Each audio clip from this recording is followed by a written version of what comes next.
Good day everyone! Anyana TV po. Ang mag-vlog natin ngayon ay yung pong mga tanong nagko-comment sa Iwata. 2 years ko na po yun na i-vlog. 2023, na umuwi ako ng Pilipinas. Hindi ko pa siya masagot dati ng tama dahil kasi hindi pa po matagal sa amin yun eh. Unang tanong, saan daw po located yung Iwata kung saan ko nabili? Nasa vlog ko po yun eh, pero sasabihin ko na rin ulit sa inyo. Ang address po niya, 210 Speaker Perez Street, Maharlika, D1, Quezon City. At ang agent po namin na nakausap ay si Abraham. At ang number niya is 0968-310-7776. So, hindi ko po alam kung nandoon pa rin siya. Siguro naman nandoon pa rin siya. At guys, nilagay ko po lahat ang description at ang specs doon sa aking vlog. Doon po yun sa maling desisyon ng pagbili ng air cooler. Ito po ay binvlog ko para ma-share ko sa inyo yung experience ko na umuwi ako ng Pilipinas. Bago ako umuwi, nagtanong na ako sa ate ko kung bibili ako ng air cooler o ng aircon, yung split type. Napag-desisyon na namin na air cooler na lang. Tapos tumingin ako sa Lazada.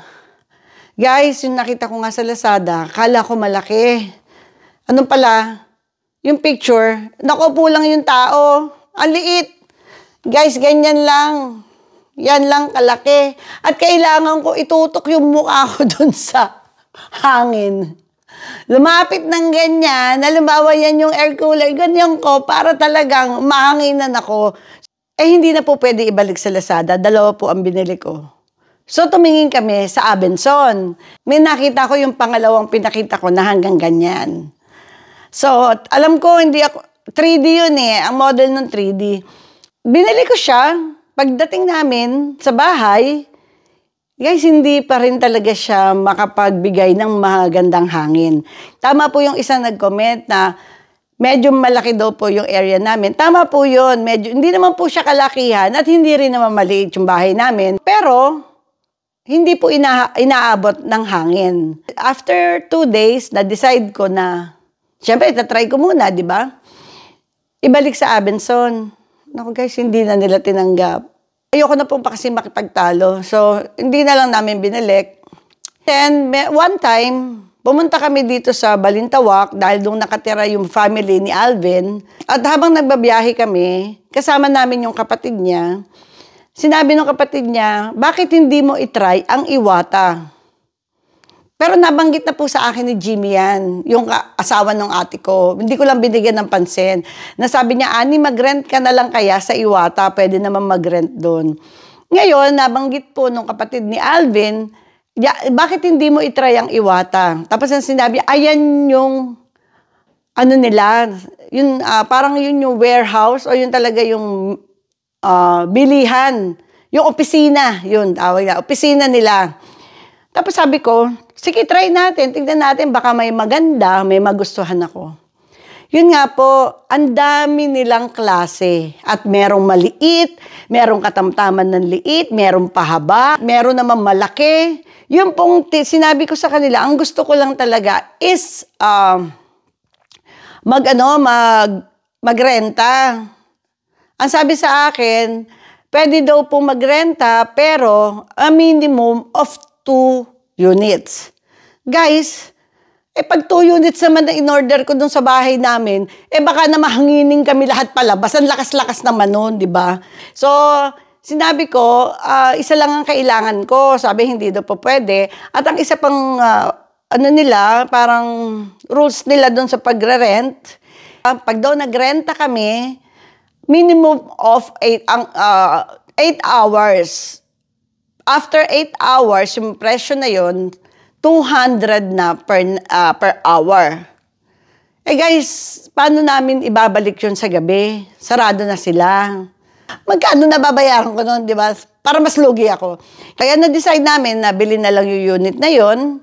At naka-sale naman sila during that time na bumili kami. So ngayon, ito yung mga ibang mga question. Sasagutin ko ho yung mga tanong sa comment. Kasi iba pare-pareho po kasi eh. Isang sagutan na lang kasi nagte-text po ako, naiiyari naman ako sa inyo kasi hindi ko naman masagot lahat. Kitten 214, sabi niya, syempre, malaki space nyo eh. Di na lang kayo mag-aircon, ganda ng bahay nyo ha. Thank you po. Isa po yun sa talagang plano ko, magpapakabit na lang ako ng split type aircon. Pero naisip ko, pag-uwi ko dito sa Amerika, sino magbabayad ng bills?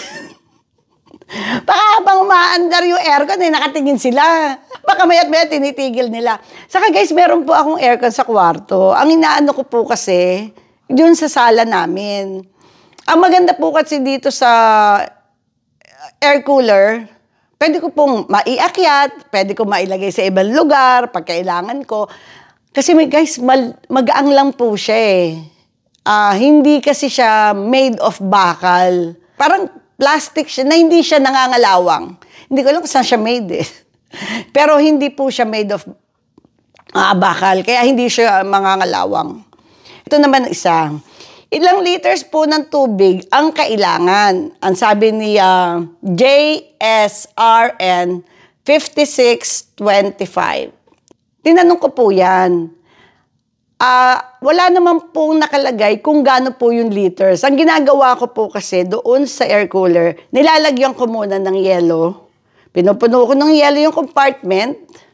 At ito pong model na to, medyo maliit yung daanan ng lalagyan ng yelo. Kaya ang binibili ko pa, yung crushed ice. Ano kaya, nag-ano kami ng yelo sa fridge, pinapayelo namin, saka ko siya dinidiktik, nilalagay ko. At nilalagyan ko po ng isang basong malaki na tubig. Kasi guys, habang umaandar yun, matutunaw yung yelo, magiging tubig siya. Kaya yun po yung ano niya, na hindi nyo kailangan lagyan ng maraming tubig. Ang kailangan nyo lagyan maraming yelo para siya lumamig. Ang init hindi ko mabuksan yung electric fan kasi ano to? Maririnig dito sa vlog. Maingay. Summer ho ngayon dito. Grabe, pag summer talaga. Pag winter naman, nagyayelo po kami. Sinabi ni June Jirohama, 1652. Ang lakas sa kuryente niyan, 2 ganyan ang sa amin, nakatambak na lang. Guys, honestly, hindi ko po alam kung ano yung kanyang model ng Iwata. Yung sa amin po, hindi po siya malakas sa kuryente. Gaya na sabi ko nga, hindi ako makasagot before ng mga nagtatanong. Hindi ko pa kasi alam talaga kung gaano ang konsumo. Pero nung nakakausap ko po ang mami ko, ang sabi po ng mami ko, hindi naman daw siya ganong kalakas. Of course guys, kung bubuksan nyo ang kahit anong appliances, pag binuksan nyo yan ng 24 hours, Diyos ko, talagang tataas po kuryente nyo. Tataas talaga kuryente nyo kasi hindi nyo pinapatay. Kaya nga, kailangan naman, patay-patay din, di ba? Para at least naman, hindi man siya dire-diretso. Pag dire-diretso, guys, sa 24 hours, talagang malakas sa kuryente yun.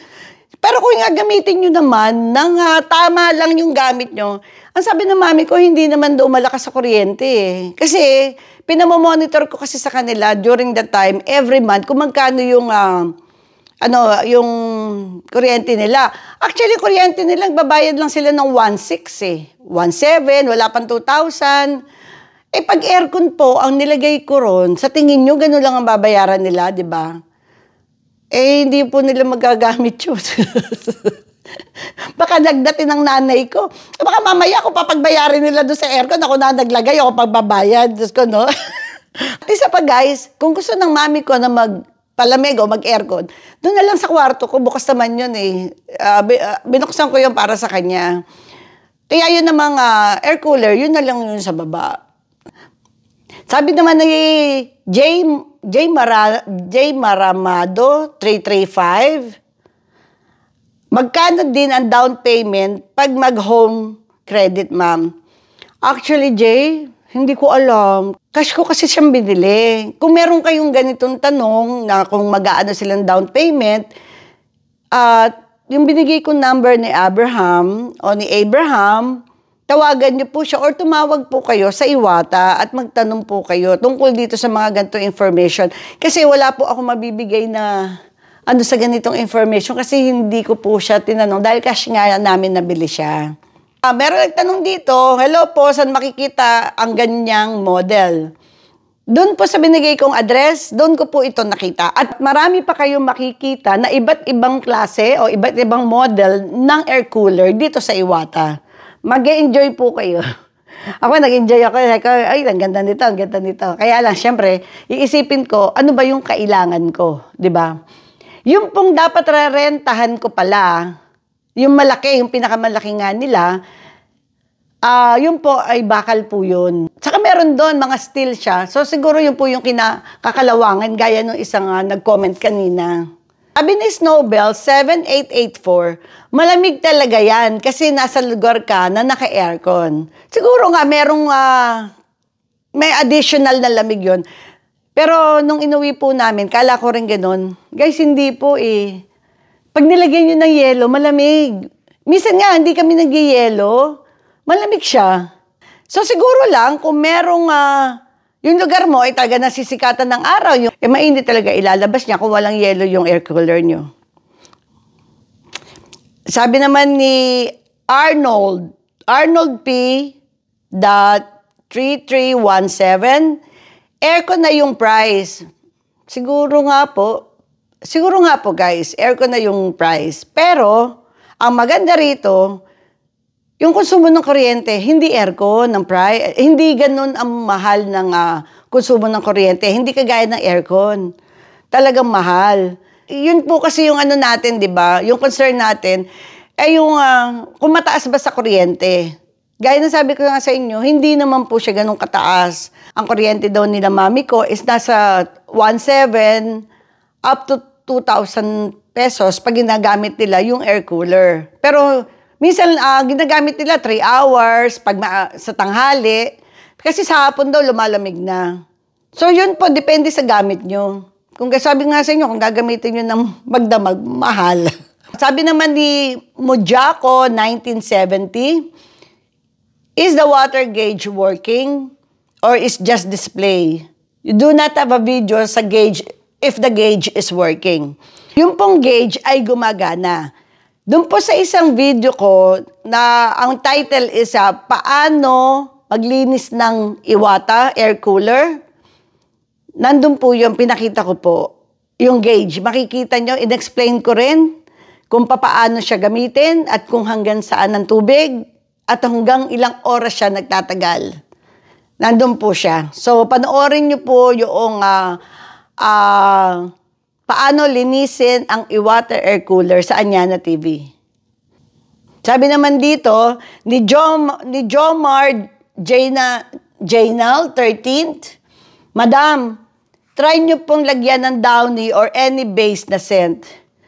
Actually, hindi ko siya tinry na ganun kasi hindi ko alam kung makakabuti yun. Hindi ko natanong kasi doon kay Abraham eh. Kung yung iba po, gusto nyo po maglagay, nasa desisyon nyo po yun.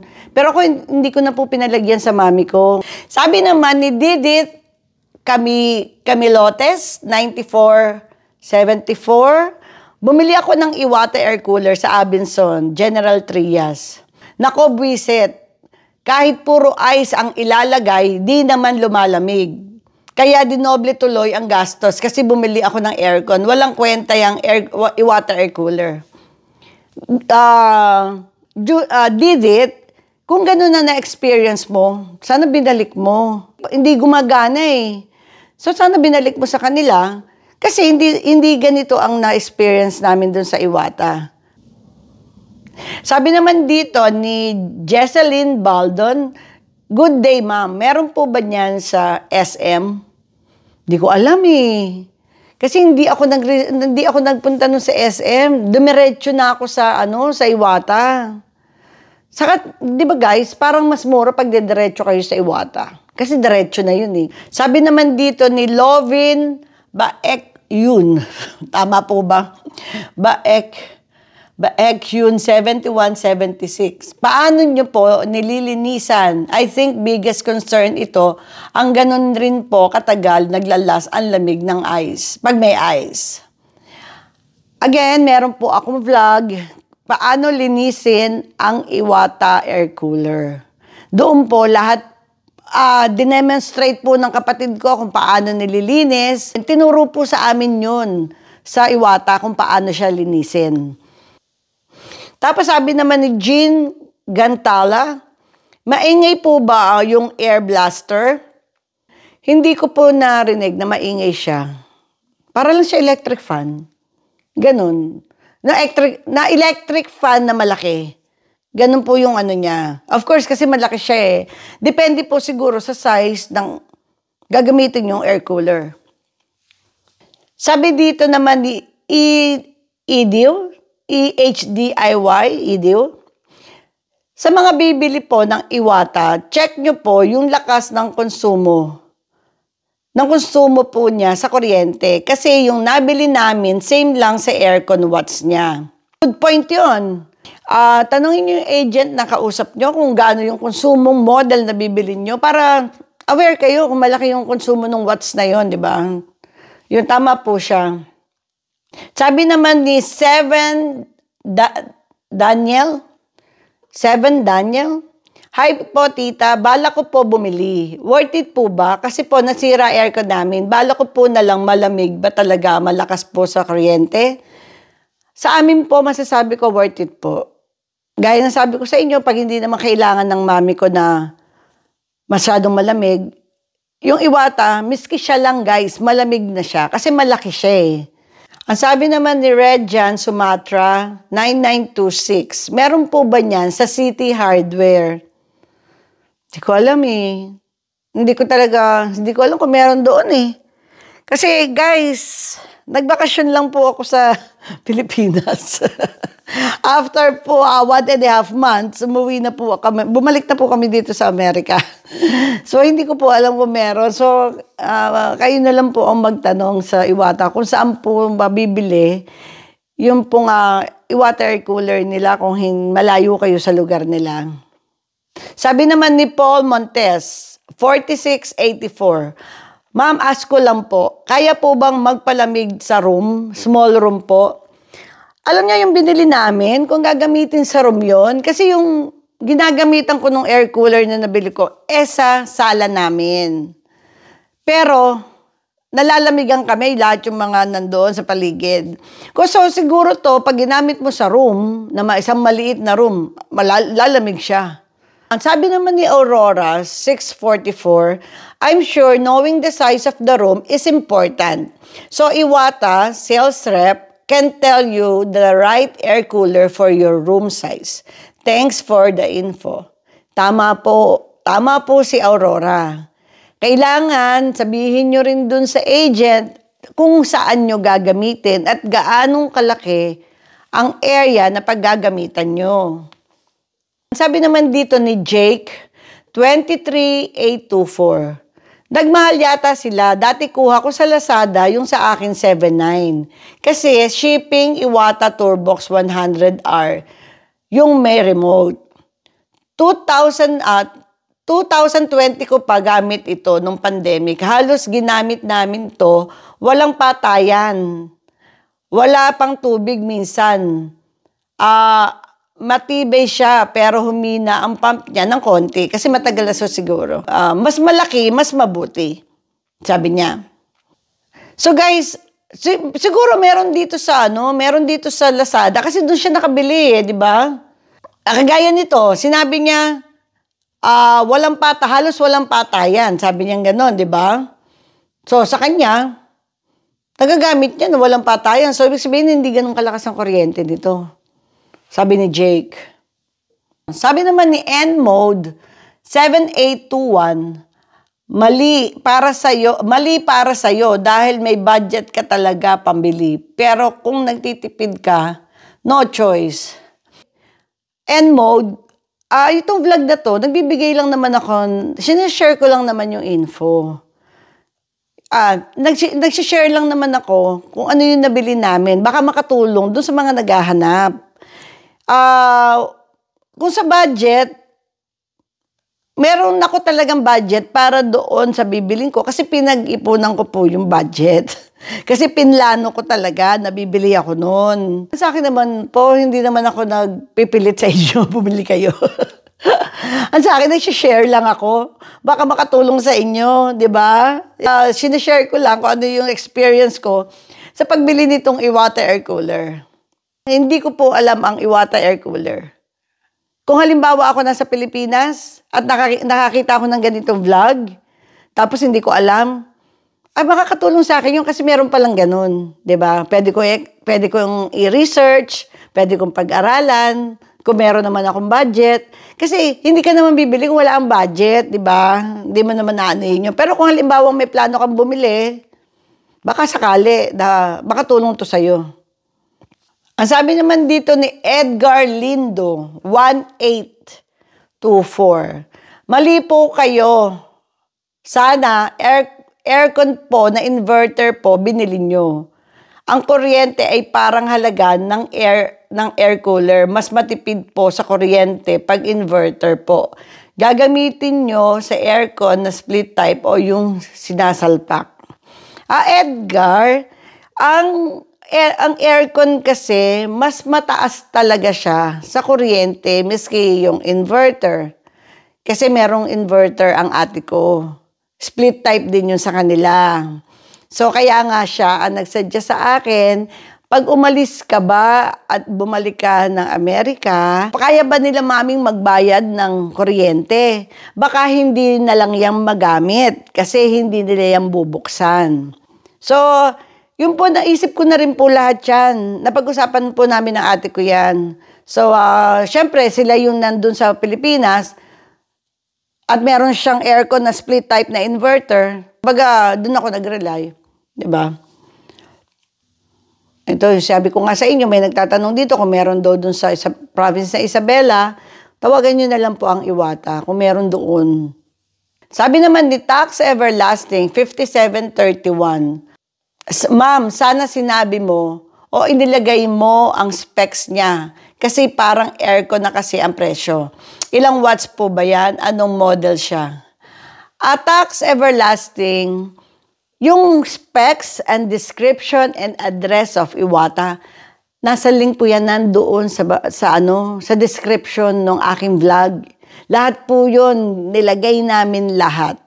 Sabi ni Kuya Kicks, hi, medyo matagal na po itong video. Pa-update naman po, nag-leak po ba yung tubig? Tanong niya kung naglilik ba daw ang tubig. Hindi po. Wala pong diferensya yung Iwata na nabili namin. Hanggang ngayon po, maayos na nagagamit ng mami ko at ng kapatid ko. Siguro guys, depende rin po siguro doon sa paggamit natin at sa paglinis. Sabi naman ni Friends Soft YouTuber, kung bibili kayo ng air cooler, wag na po window type aircon na lang. Nakabili po ako ng ganyan, di malamig, sayang lang ang pera. Mas maganda ang aircon. Talaga na bilhin, na gaya ng window type o kaya split type. Base experience ko sa air cooler, sayang lang po ang pera. Yun po, ito sinasabi ko po yung experience ko. Hindi ko naman ini-invalidate yung experience nyo doon sa air cooler. At sinasabi ko rin dito na maganda ang naging experience namin sa pagbili ng air cooler. Hanggang ngayon, maganda siya. Maayos pa rin at umaandar pa rin. At kung sinasabi nyo po na sana aircon na lang, tama po yun. Miski siguro, kung may budget po kayo, aircon na lang bilhin nyo. Talagang may pambayad kayo ng kuryente, okay din yun. Wala pong problema doon. Kaya ko lang po inaano itong air cooler kasi alam ko, mas mababa po ang babayaran nyo sa kuryente. Diba po ba? At pwede nyo siyang patayin, buksan. Ang aircon po, pag patay bukas kayo, masisira po yun. Sinabi naman ni Renato Ofngol, 8588, tama ba itong pronunciation ko? Renato Ofngol? But anyway, ma'am, totoo po ba? Sabi ng iba, masama daw po sa kalusugan ng air cooler. Salamat po. Wala naman po ako nabalitaan ganun kasi hangin lang naman yun. 'Di ba? Parang electric fan lang, lalagyan mo lang ng yelo. Wala po akong alam kung masama po ito sa kalusugan dahil kasi tubig lang naman o yelo lang naman na idadagdag natin para lumamig yung paligid natin habang maandar siya. Kung hindi po maganda ang naging feedback ng mami ko rito, sasabihin ko po sa inyo. Kasi habang nandun kami sa Pilipinas, buhat ng binili namin tong air cooler, ang laking ginawa namin eh. Miski nasa sala kami, okay lang, malamig siya. Basta lagyan ko lang ng ice. Kasi doon nga sa kwarto ko, meron naman akong aircon doon. Hindi naman lagi ako pwedeng nasa kwarto ko, kaya nga kumuwi ng Pilipinas para makabanding ko yung pamilya ko, di ba? Sabi naman ni My Daily Burger, 3924. Ang ganda po ng vlog nyo. Thank you, My Daily Burger. Sabi naman dito ni Ann Eunice Moss, 7495. Yung aircon inverter versus Iwata cooler, please tell us sa dalawa ano ang mas advantageous na gamitin. Para sa akin, kung gusto nyo talaga ng lamig na pagbukas nyo, lalamig na siya, okay na, matutulog kayo. Wala na kayong lalagay na yelo, wala nang ganyan. Mag-aircon kayo. Kung kaya nyo naman bayaran yung bills. Pero kung hindi nyo kaya magbayad ng bills ng aircon at gusto nyo ng malamig na paligid, kahit pa paano malamigan kayo sa init ng panahon, meron kayong choice na gumamit ng Iwata air cooler. Sabi dito ni Gabi Bolivar, ano po pwedeng solusyon para hindi pamahayan ng lamok ang tubig? 1 week kami nagpapalit ng tubig. Everyday po ba or may water base na pwedeng ipatak na hindi makaapekto sa health? Ginagamit siya sa peak ng oras ng init ng 11 a.m. to 4. Tingnan nyo, 11 a.m. to 4 lang niya gamitin, which is tama yun. Di ba kasi yun yung peak ng init eh. By the way, ang tanong niya rito, ano daw ang pwedeng gawin para hindi pamahayan ng lamok? Guys, ang gawin nyo lang, linisin nyo. Kung paglilinis na tinuro ko dun sa kapatid ko, gaya na itinuro ng Iwata, dinidrain lahat ng tubig. Bago lahat siya. Kaya hindi siya pamamahayan, hindi siya magiging madumi. Kung every week mo nililinis, gawin mo every 3 days, saka linisin mo. Si Daryl Esteves, 8505. Meron ako niyan nung pinakamalaking air cooler. Ang problema lang dyan, kinakalawang yung bakal. Tapos, ang hirap linisin ng honeycomb. Okay. Thank you, Daryl. So,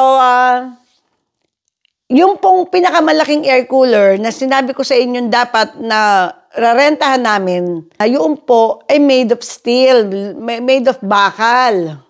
Kaya alam ko po, pwede talaga siyang kalawangin. Yung nabili ko po, hindi siya made of bakal eh. So ngayon, siguro ngayon baka meron na silang mga malalaki talaga na hindi na made of bakal. Kaya hindi na siya kakalawangin. At ang sabi pa dito, ang hirap daw linisin ng honeycomb. Guys, doon po sa vlog ko, makikita nyo kung paano po nililinis ang honeycomb. Kaya panoorin nyo po yun. Ang hirap po kasing i-explain sa inyo na hindi ko pinakikita. Panoorin nyo po yung paano linisin ang water cooler. Makikita nyo po doon kung paano namin nililinis. Sabi ni Mike Tuason, salamat sa magandang information at matagal na akong naghahanap ng ganito. You're welcome, Mike. At mabuti naman makakatulong to sa'yo. Sinabi naman dito ni Tinderang Tahimik 7420. Thanks for sharing, ma'am. Gusto ko din po sanang bumili sa Lazada pero salamat po sa vlog mo. Nagbago isip ko. Mabuti hindi pa ako naka-order. Ang ganda po, ma'am, and ang galing mo po mag-vlog. Thank you, Tinderang Tahimik. Hindi ko po sinisiraan ng Lazada. Ako po may kasalanan sa pagkakabili ko ng maling air cooler. Bumili ako kahapon, now ko lang na-try. 72 liters po siya. At sa ibaba, nakalagay yung ice. Correct po. Yun din po yung sa akin, nasa ibaba siya. Need po bang punuin ng 72 liters yung tubig? Ng tubig. Wala po nakalagay sa manual. Ganyan po yung nasa ilalim po, yung nasa baba, yung lalagyan ng tubig, yung compartment ng tubig. Pinupuno ko siya ng yelo, tapos saka ko siya lalagyan ng isang basong tubig. Kasi habang umaandar yon, magme-melt yung yelo. Hindi naman siya mag-freeze. Nagme-melt. Tsaka kaya nga, pag nilinis nyo ang inyong iwata at dinray nyo, maraming tubig. Kasi tubig ang natitira. Yung yelo nagme-melt. Kaya hindi nyo kailangan lagyan ng maraming tubig. Kailangan nyo maraming yelo. Sabi naman dito ni Aris Diamond, 2379. Meron kami niyang iwata ngayon. Magandang gamitin, malamig. Hindi naman ganun kalakas sa kuryente. Sabi nung kapitbahay namin, 4 nun katapat ng isang aircon sa konsumo. Gaya nitong sinabi ni Aris, meron na daw siya nito. Magandang gamitin at malamig. Hindi ganun kalakas sa kuryente. Sabi niya. Sabi ni Betamax 690, hello po, maganda po ba yan sa sala at room? Ilang oras po siya tumatagal? Yung aming air cooler nasa sala, nasa living room namin. At pwede nyo rin dalhin sa, yun nga maganda rito na transfer nyo sa ibang lugar. Di ba hindi kagaya ng aircon, nandun lang siya. Pero sabi ko nga sa inyo, kung gusto nyo ng aircon, wala pong problema doon dahil mas malamig yun. Mas masarap matulog. Kaya lang kung hindi nyo naman kayang bayaran ng kuryente, syempre, medyo tayo, di ba? Tapos sabi niya, ilang oras daw tumatagal ang lamig. Ang sabi po sa akin noon, dahil may gauge siya, 8 oras po yung gauge. 8 oras yung magagamit. Yung bago nyo palitan ulit ng panibagong yelo para sabihin mo gusto mo lumamig ulit. Ganon. Sabi ni Anthony Reyes, 7889, very informative. Thanks. Salamat, Anthony. Sabi naman dito ni Judra, 3498, maganda sa air cooler, dapat bukas talaga ang mga bintana. Pero kung maliit ang bintana sa bahay, aircon na lang. Hindi rin kasi yung bahay namin, guys. Yung bahay kasi namin, ang bintana namin is yung mga, yung window na, sliding window na, na glass. Nakasara po yun. Sinasara namin. So, hindi naman siya mainit. Miski walang hangin sa labas na na pumapasok sa bahay, okay lang siya. Sabi naman ni Louie Leasing, thanks sa paalala, mas maganda pala yung malaki. Para sa akin po, kung bibilin ko na lang yung malaki. Kasi, mas maganda yung hangin na ibibigay niya kasi sa maliit Pero nasa inyo, nasa choice nyo naman yun. Sabi naman dito ni Arsenio Mortabago, 7845, kapag po ba nakatulog, tapos po naubusan ng tubig, yung tank ng air cooler, delikado po ba? Yun po ang magandang features nitong Iwata na nabili naming model.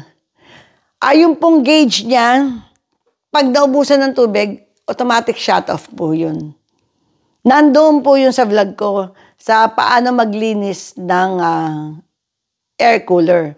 So, wag po kayong mag-alala, magsha-shut off po ang inyong air cooler automatically, kaya hindi po siya delikado. Kali 2005. Ang downside po niyan ay pag nababarahan yung pinakatubo sa dinadaluyan ng tubig, mainit na yung hangin na lumalabas. Unless technical kang tao, hindi siya madaling linisin. I don't think so. Kasi kung lilinisin nyo nga ito madalas, ano naman nang babara doon? Di ba tubig lang naman yun? Siguro, kung kung mababarahan man o talaga masisira, pwede kayong tumawag sa Iwata at pwede kayong magtanong kung paano mawawala yung bara. Ito sabi ni Errol Sipagan, 4617. Thanks for sharing your experience. Welcome. Yun lang naman po ang talagang purpose ko sa pagbablog na to. Just to share my experience tungkol dito sa Iwata. At kagaya niya, marami mga gustong bumili. Meron kayong choices. Meron kayong pwedeng pagpilian, di ba? Sabi naman nitong isa, Iwata air cooler saves the day. Ayan. So, anyway, guys, yun po yung mga tanong at sana nasagot ko po yung mga questions nyo. At pasensya na po kayo kung hindi ko man nasagot kaagad. Anyway, hanggang dito na lang po ang aking vlog. At I hope nasagot ko po ng maayos yung mga tanong nyo. Until next time, guys. Bye!